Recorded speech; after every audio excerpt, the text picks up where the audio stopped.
Hey everyone, welcome back to the channel. In today's video, I am going to show you how to reset your Tinder account password. First of all, make sure you are connected to the internet, then open up your browser. I am using Google Chrome here. In the search bar, just simply search for tinder.com and just wait for the results now.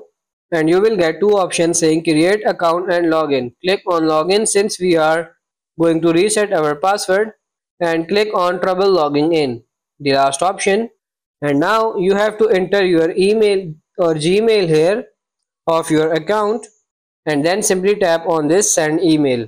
Now open your email either on your browser or through an email application. You will receive the login link there. Just simply tap on this login here.